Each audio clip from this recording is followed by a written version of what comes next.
প্রিয় শিক্ষার্থীরা, আজকের ভিডিওতে আমরা অষ্টম শ্রেণীর মুনাফা অধ্যায়ের 2.1-এর একটি গুরুত্বপূর্ণ সৃজনশীল প্রশ্ন নিয়ে আলোচনা করব। আমরা হোয়াইট বোর্ডে প্রশ্নটি দেখতে পাচ্ছি। প্রশ্নটি হচ্ছে আমাদের পাঠ্য বইয়ের 19 নং প্রশ্ন 2.1-এর। প্রশ্নে বলা হয়েছে, একজন ফল ব্যবসায়ী যশোর থেকে 36 টাকায় 12টি দরে কিছু সংখ্যক এবং কুষ্টিয়া থেকে 36 টাকায় 18টি দরে সমান সংখ্যক কলা খরিদ করিলেন। ক নম্বর প্রশ্ন বলছে, ব্যবসায়ী যশোর থেকে প্রতি শত কলা কি দরে ক্রয় করেছিলেন। আর খ নম্বরে বলছে, সবগুলো কলা বিক্রয় করলে শতকরা কত লাভ বা ক্ষতি হবে। আর ঘ নম্বর প্রশ্ন বলছে, 25% লাভ করতে চাইলে প্রতি খালি কলা কত দরে বিক্রয় করতে হবে। এই একটি প্রশ্ন কিন্তু ভেরি ভেরি ইম্পর্টেন্ট। এই একটা প্রশ্নের আলোকে আমাদের এই অধ্যায় থেকে অনেকগুলো প্রশ্ন আসে এবং এই প্রশ্নটি আলোচনা করার উদ্দেশ্য হচ্ছে আমাদের অনেক শিক্ষার্থীদেরকেই দেখতে পাই এই প্রশ্নটিকে তারা অনেক জটিল মনে করে, তাই তারা এটাকে রেখে দেয়, আলোচনা করে না। তাই আমি অনুরোধ করব, আজকের ভিডিও যদি আমরা দেখি তাহলে ইনশাল্লাহ অবশ্যই আমরা এই অঙ্কটি বা এই ধরনের অঙ্ক খুব সহজে পারবো। বুঝতে পেরেছি আমরা? তাহলে আমরা ক নম্বর প্রশ্নটা আলোচনা করি। প্রথমে আমরা ক নম্বর প্রশ্নের জন্য আবার একটু আমরা উদ্দীপকটা পড়ি। উদ্দীপকে কি বলছে, একজন ফল ব্যবসায়ী যশোর থেকে 36 টাকায় 12টি দরে কিছু সংখ্যক, ঠিক আছে, এবং কুষ্টিয়া থেকে 36 টাকায় 18টি দরে সমান সংখ্যক, মানে আগে যে যা যতটুকু কিনেছে এখানে ততটুকু কিনেছে, কলা খরিদ করেছেন। উনি কুষ্টিয়া এবং যশোর থেকে কিছু কলা কিনেছেন, ঠিক আছে। এখন 36 টাকায় 12টি দরে, 36 টাকায় 18টি দরে। এই যে দর শব্দটা, এই বিষয়টা আমাদের অনেকের কাছে জটিল। দর বিষয়টা কি? দর মানে হচ্ছে, অনেক সময় আমরা কলা কিনতে গেলে অথবা ডিম কিনতে গেলে কিন্তু আমরা একটি কথা জিজ্ঞেস করি না, আমরা জিজ্ঞেস করি এক কুড়ি কলার দাম কত, অথবা এক হালি ডিমের দাম কত, বলি কিনা? ওই যে এক হালি মানে চারটি, এই চারটি যে জিজ্ঞেস করতেছে এক হালি, এটাকে একটা দর বলা হয়। কথা ক্লিয়ার? আমি যে একটি না বলে যে আমি একটি সংখ্যা বলেছি, ওইটা হচ্ছে এটাকে দর বলে আমরা। আর দাম মানে হচ্ছে ওই চারটির দাম কত, একটির দাম কত, তিনটির দাম কত, এই সে বিষয়টা আমাদের। তাহলে উনি 18টি কিনেছেন 36 টাকায়, 12টি কিনেছেন 36 টাকায়। বুঝতে পেরেছি আমরা? এই সে মূল বিষয়টা আমাদের। তাহলে আমরা ক নম্বরে বলছে যশোর থেকে, যশোরের যে মানটা আছে এই মানটা নিয়ে কাজ করব। প্রতি শত কলা কি দরে ক্রয় করেছিলেন? প্রতি শত কলা। তো যশোর থেকে আমরা দেখতে পাই আমাদের উদ্দীপকে দেওয়া আছে 12টি কিনেছেন কত টাকায়? 36 টাকায়। এইটাই লিখবো আমরা। 12টি কলার ক্রয় মূল্য 36 টাকা। একটি কলার ক্রয় মূল্য এত টাকা। যেহেতু একটি কমে যাবে তাই ভাগ করলাম, সুতরাং প্রতি শত বলছে, সুতরাং 100টি কলার ক্রয় মূল্য।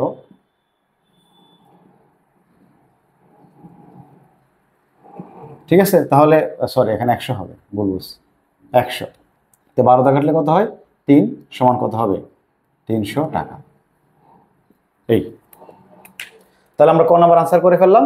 উনি যশোর থেকে 100টি কলা কত দরে কিনেছেন? 300 টাকা দরে। ঠিক আছে, 300 টাকা দরে কিনেছেন। এই সে আমাদের ক নাম্বার প্রশ্ন। তা আমরা উত্তর করে ফেললাম। 100টি কলার মূল্য হচ্ছে 300 টাকা। এখন আমাদের খ নাম্বার প্রশ্ন বলছে, সবগুলো কলা বিক্রয় করলে শতকরা কত লাভ বা ক্ষতি হবে। আমি এই ধরনের যে প্রশ্নটি আছে তোমাদের পাঠ্য বইয়ের 3 নং প্রশ্নটি মনে হয়, আমি কিন্তু এটার জন্য কিন্তু আলাদা একটা ভিডিও করেছি। যারা আমরা এখনো ওই ভিডিওটি দেখিনি, আমরা দেখে আসতে পারি। হ্যাঁ, তারপরও আজকে আমি আবার আলোচনা করব, বিস্তারিত যতটুকু আলোচনা করার প্রয়োজন আমি ততটুকু আলোচনা করব। তাহলে এখানে বলছে সবগুলো কলা বিক্রয় করলে, সবগুলো বলতে গেলে উনি যশোর থেকে এবং কুষ্টিয়া থেকে, এই দুই জায়গা থেকে যতগুলো কলা উনি কিনেছিলেন, সবগুলো কলা যদি উনি বিক্রি করেন, ঠিক আছে, তাহলে ওনার কত লাভ বা ক্ষতি হবে, এটা এখন আমাদের বের করতে হবে।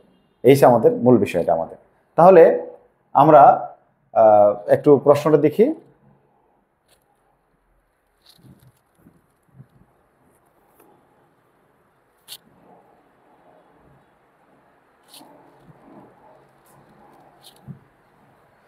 এখানে আমাদের উদ্দীপকের একটা অংশ আমি লিখি নাই, আমি অংশটা একটু তুলে নিই। যেহেতু ক নাম্বারটা আমরা করে ফেলেছি, তাই আমি ক অংশটা মুছে ফেলি। ঠিক আছে, এটা আমার একটু ভুল হয়ে গেছে। এখানে হবে কি, 36 টাকায় 15টি দরে সবগুলো কলা বিক্রয় করলে, বিক্রয় করে, তার বিক্রয় মূল্য তো থাকতে হবে, আমি তো আমরা লাভ ক্ষতি বের করতে পারবো না। ঠিক আছে, আমি এটা লিখতে ভুলে গেছিলাম। আচ্ছা, ক নম্বরের জন্য আমাদের এটার কোনো প্রয়োজন ছিল না, সমস্যা নেই। তাহলে 37 টাকায় 15টি দরে সবগুলো কলা বিক্রয় করেন। উনি যশোর থেকে, কুষ্টিয়া থেকে মানে 37 টাকায় 12টি দরে, 37 টাকা 18টি দরে কলাগুলো কিনেছেন এবং সবগুলো কলা উনি কি করছেন, 37 টাকায় 15টি দরে বিক্রি করে দিয়েছেন। আমাদের বলছে শতকরা কত লাভ বা ক্ষতি হবে। লাভ ক্ষতির ক্ষেত্রে আমরা জানি যে কোনো কিছু লাভ ক্ষতি বের করতে গেলে আমাদের কি লাগবে, তার ক্রয় মূল্য লাগবে এবং বিক্রয় মূল্য লাগবে। বুঝতে পেরেছি আমরা? তাহলে আমরা প্রথমেই আমাদের এই কলার ক্রয় মূল্য বের করতে হবে। যেহেতু এখন দুই জায়গা থেকে 2টি দরে বিক্রি করেছেন, তাহলে দুই জায়গা থেকেই আমার তার ক্রয় মূল্যটা বের করতে হবে। আমরা কুষ্টিয়া থেকে দেখব, কুষ্টিয়া থেকে ওই কলাগুলোর ক্রয় মূল্য কত, একটি কলার ক্রয় মূল্য কত, এবং যশোর থেকে একটি কলার ক্রয় মূল্য কত, এটা আমরা এই দুইটা মূল্য আমরা বের করব। তো প্রথমে আমরা যশোরের কাজটা করে ফেলি। আমরা লিখতে পারি কি, 12টি কলার ক্রয় মূল্য 37 টাকা, একটি কলার ক্রয় মূল্য সমান সমান কত, কাটাকাটি করলে 3 হবে নাকি, 3 টাকা। আবার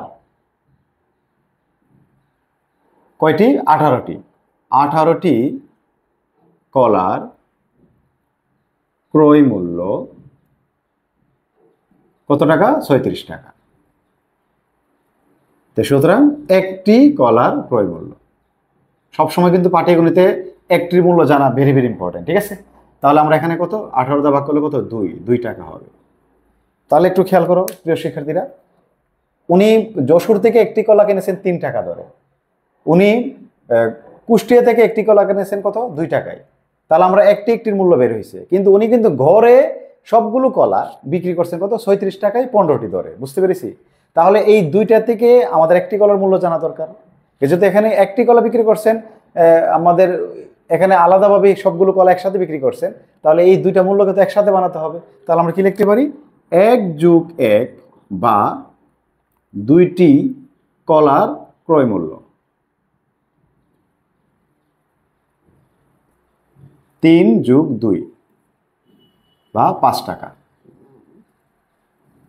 বা 5 টাকা, 5 টাকা। তাহলে এখানে একটি কলার ক্রয় মূল্য, তো 5কে আমরা কি করব, 2 দ্বারা ভাগ করব, তাহলে কত হয়, 2.5 টাকা। বলো বুঝতে পারছি কিনা? কারণ আমাদের কিন্তু এখানে এটা হচ্ছে যশোরের মূল্যটা, একটা কলার মূল্য, এখানে হচ্ছে কুষ্টিয়ার একটি কলার মূল্য। তাহলে তো আমরা তো দুই জায়গা থেকে দুইটা মূল্য দেখতে পাচ্ছি। ঠিক আছে কিনা? যদি একই মূল্য হইতো তাহলে তো আমরা এটাকে ক্রয় মূল্য হিসেবে নিতে পারতাম। যেহেতু দুইটি মূল্য, একই জিনিসের দুইটি ক্রয় মূল্য, তাহলে তাদেরকে একসাথে করে গড়ে আমরা একটি মূল্য বের করতে হবে। তাহলে আমরা গড়ে একটি ক্রয় মূল্য বের করে ফেললাম। বুঝতে পেরেছি আমরা? তাহলে আমাদের একটি কলার গড়ে ক্রয় মূল্য কত পড়ছে, 2.5 টাকা। তো এখন আমরা তার ক্রয় মূল্য যদি পেয়ে গেছি, এখন বিক্রয় মূল্য জানা দরকার। এখন দেখবো আমরা বিক্রি করছে কি, তো বিক্রি করার রেটটা কি, 37 টাকায় 15টি দরে উনি বিক্রি করেছেন। তা আমরা কি লিখবো, যে 15টি কলার বিক্রয় মূল্য কত টাকা, 37 টাকা। একটি কলার বিক্রয় মূল্য, এখন আমরা কি করব, 37কে 15 দ্বারা ভাগ করব, 36 ভাগ 15, 2.4 টাকা, 2.4 টাকা। এই হলো আমাদের একটি কলার বিক্রয় মূল্য, এটা হচ্ছে একটি কলার ক্রয় মূল্য। ঠিক আছে, তাহলে আমরা দেখতে পেলাম স্পষ্টতই বিক্রয় মূল্য 2.4 টাকা, ক্রয় মূল্য হচ্ছে 2.5 টাকা। তাহলে আমাদের যদি ক্রয় মূল্য বেশি, বিক্রয় মূল্য কম, তাহলে কি হলো, ক্ষতি হলো। বুঝতে পেরেছি? তাহলে ক্ষতির মূল্যটা আগে বের করতে হবে। আমি প্রথম অংশটা একটু মুছে ফেলি। আমরা লিখবো, সুতরাং ক্ষতি সমান 2.5 বিয়োগ 2.4, তাহলে কত হলো, 0.1 টাকা। অবশ্যই আমরা এখানে ব্র্যাকেট দিয়ে টাকা লিখে দেব, এককটা লিখে দেওয়া ভেরি ভেরি ইম্পর্টেন্ট। তাহলে তার এত টাকা ক্ষতি হয়েছে প্রত্যেকটি কলাতে, একটি কলাতে, যেহেতু একটির করে আমরা হিসাব বের করছি, তাহলে একটি কলার ক্ষতি হচ্ছে 0.1 টাকা। কিন্তু এখন আমাদের বলছে, কিন্তু স্পষ্ট খেয়াল করে দেখো, শতকরা হিসাব করতে হবে। তো যদি শতকরা হিসাব করতে বলে, তাহলে আমাদের বিষয়টা মনে রাখতে হবে এভাবে, শুধু এই অঙ্কের জন্য না, আমাদের ক্রয় মূল্যের সাথে আমাদের ক্ষতি বা লাভের একটা সম্পর্ক তৈরি করতে হবে। ঠিক আছে, তাহলে এই যে ক্ষতিটা হলো, তার কত টাকার মধ্যে ক্ষতি হয়েছে, 2.5 টাকার মধ্যে ক্ষতি হয়েছে না? কারণ এটাই তার পুঁজি ছিল, ক্রয় মূল্যটি তো পুঁজি বলি আমরা, ঠিক আছে, বা আমরা বিনিয়োগ বলি। তো এই বিনিয়োগের উপর আমরা কিন্তু ক্ষতিটা হিসাব করি বা লাভটাও হিসাব করি আমরা। তাহলে 2.5 টাকার মধ্যে ক্ষতি হয়েছে কত টাকা? 0.1 টাকা। তাহলে আমরা এই লাইনটা আমরা একটু লিখতে পারি। আমরা এখন লিখব 2.5 টাকায় ক্ষতি হয় 0.1 টাকা। 1 টাকায় ক্ষতি হয়, তো অবশ্যই কমবে, তো কমলে ভাগ করতে হবে এত টাকা।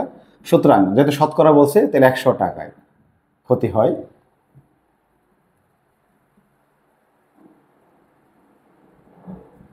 তো আমরা উপরে যদি গুণ করি, উপরে গুণ করলে হবে 10, আর এখানে 2.5। তাহলে এখানে আমাদের কত আসে? আমরা অবশ্যই ক্যালকুলেটরের সাহায্য নেব। 10 ভাগ 2.5, তাহলে কত? 4 নাকি? তাহলে 4%। তাহলে এই 4% পেলাম আমরা। 4%, তো 4% কি? যেহেতু এখানে ক্ষতি, তাহলে 4% ক্ষতি হয়েছে, সুতরাং ক্ষতি হয় 4%। এটি হচ্ছে আমাদের উত্তর। তাহলে প্রিয় শিক্ষার্থীরা, আমাদের যদি এভাবে যদি কোনো অঙ্ক দেওয়া থাকে, তাহলে অবশ্যই আমাদের যদি লাভ ক্ষতির কথা বলে, প্রথমে আমরা কি করব? আমরা একটির ক্রয় মূল্য বের করে ফেলবো। যদি দুইটি জায়গা বা 3টি জায়গা, 4টি জায়গা, যে জায়গায় বলে না কেন, প্রত্যেক জায়গার একটির মূল্য বের করবা। তারপর গড়ে একটির ক্রয় মূল্যের কথা মূল্য বের করবা। যদি মনে করো যদি আরেকটি জায়গার কথা বলতো, তাহলে 3টি জায়গা, তাহলে আমরা কি করতাম? এই 3টি ক্রয় মূল্যকে যোগ করে 3 দ্বারা ভাগ করতাম, তাহলে আমাদের হয়ে যেত, অঙ্ক হয়ে যেত। তাহলে আমাদের একটির ক্রয় মূল্য বের হয়ে যেত। আমরা একটির ক্রয় মূল্য বের করে আমরা একটির বিক্রয় মূল্য বের করব। যদি বিক্রয় মূল্য বেশি হয় তাহলে লাভ হবে, যদি ক্রয় মূল্য বেশি হয় তাহলে ক্ষতি হবে। তারপর লাভ ক্ষতি বের করে আমাদের যে বিনিয়োগ, মানে আমাদের যে ক্রয় মূল্যটা থাকবে, একটির ক্রয় মূল্য, ওই একটির ক্রয় মূল্যের সাথে আমরা এইভাবে লিখে দিয়ে 100 মানটা বের করলে এটা কি হবে? এটা আমাদের উত্তর হবে। বুঝতে পেরেছি? আর যেহেতু 100 মধ্যে বের করছি আমরা, তাহলে অবশ্যই এখানে পার্সেন্ট দিতে হবে, শতকরা প্রকাশ করতে হবে। তাই আমরা এখানে পার্সেন্ট দিলাম এবং লাস্টে আমরা উত্তরটা লিখে দেবো। ক্ষতি হয় কত? 4%। বুঝতে পেরেছি? এইগুলো আমাদের খ নাম্বার। গ নাম্বারের দিকে তাকাও। 25% লাভ করতে চাইলে প্রতি খালি কত দরে বিক্রয় করতে হবে? যদি উনি 25% লাভ করতে চায়, তাহলে প্রতি হালি ওনাকে কত দরে বিক্রি করতে হবে? এটা এখন আমাদের এই মানটা বের করতে হবে। এখন আমাদের প্রথমেই বের করতে হবে যে উনি এই যে প্রতি হালি 25%-এ ওনার বিক্রয় মূল্য কত হতে হবে, ঠিক আছে? আর ওই 25%-এর প্রতি হালির ক্রয় মূল্যটা কত? মাথায় রাখবো আমরা এটা, যতটির কথা আমাদের প্রশ্নে বলবে, ঠিক আছে, ঠিক ততটির ক্রয় মূল্য তোমাকে জানতে হবে। এটা হচ্ছে ভেরি ভেরি ইম্পর্টেন্ট একটা বিষয়। এখানে যদি ভুল করি তাহলে কিন্তু আমাদের হবে না। তাহলে আমরা একটি কলার গড়ে মান কত পেয়েছিলাম? 2.5 টাকা। এটা কিন্তু আমরা খ থেকে পাই, খ নম্বরে পাই, মাত্র যেটা করছি আমরা। তাহলে আমাদের 4টির মূল্য বের করতে হবে। 4টির ক্রয় মূল্য আমাদের জানা ভেরি ভেরি ইম্পর্টেন্ট, ঠিক আছে? তারপরে 25%-এ যদি আমরা হিসাব করি, তাহলে আমরা আমাদের মান পেয়ে যাব। তাহলে আমরা এখন লিখতে পারি ঘ নম্বরের জন্য খ হতে পাই, ঘ নাম্বার খ হতে পাই একটি কলার ক্রয় মূল্য কত টাকা? 2.5 টাকা। সুতরাং 4টি কলার ক্রয় মূল্য, যেহেতু একটির মূল্য 2.5 টাকা, তাহলে 4টির মূল্য বৃদ্ধি পাবে, তাই গুণ করতে হবে এত টাকা। তাহলে 0 4 2 8 10, এত টাকা, 10 টাকা। প্রশ্ন হতে পারে, স্যার এখানে 4 কেন আনলেন? এই যে তুমি একটু খেয়াল করে দেখো, হালির কথা বলছে। এক হালি মানে কয়টি? 4টি। তো যেহেতু 4টির বিক্রয় মূল্য তোমাকে বের করতে হবে, ঠিক আছে, 25% লাভ করতে চাইলে, তাহলে অবশ্যই 4টির ক্রয় মূল্য তোমাকে জানতে হবে। এখন তুমি লেখো 25% লাভে, 25% লাভে। তো 25% লাভে আমাদের বিক্রয় মূল্য কত হবে? 100 যোগ 25। মনে আছে কিনা? আমি কিন্তু একক ভিডিওর সময় কিন্তু এগুলো আমি আলোচনা করেছিলাম, ঠিক আছে? তাহলে 125 টাকা। আমরা একক ভিডিওগুলো একটু কষ্ট করে দেখে আসবো। ইউটিউব এবং আমার যে ফেসবুক পেজ এবং প্রোফাইল আছে, আমরা ওখানে দেখতে পারি। আমরা ওই একক ভিডিওগুলো দেওয়া আছে, দেখে আসলে আমাদেরই ভালো হবে। এখন আমরা কি করব?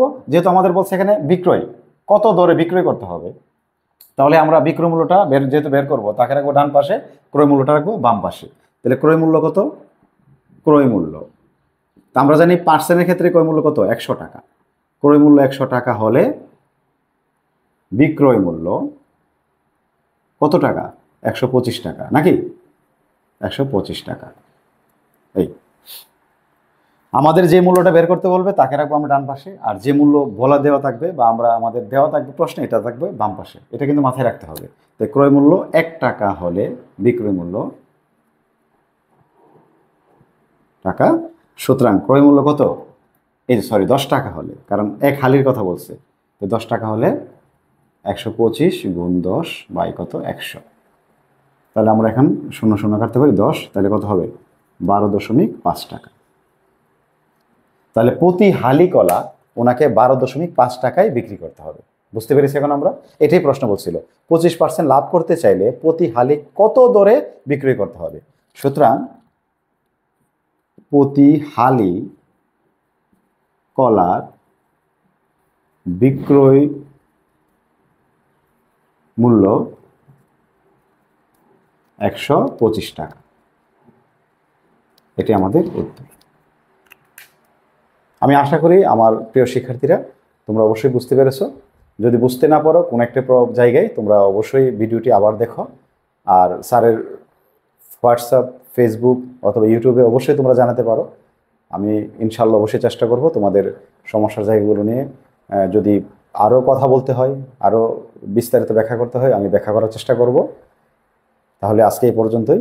আমরা পরবর্তীতে নতুন কোনো ভিডিও নিয়ে সামনে হাজির হব ইনশাল্লাহ। সে পর্যন্ত সবাই সুস্থ এবং ভালো থাকি। আল্লাহ হাফেজ।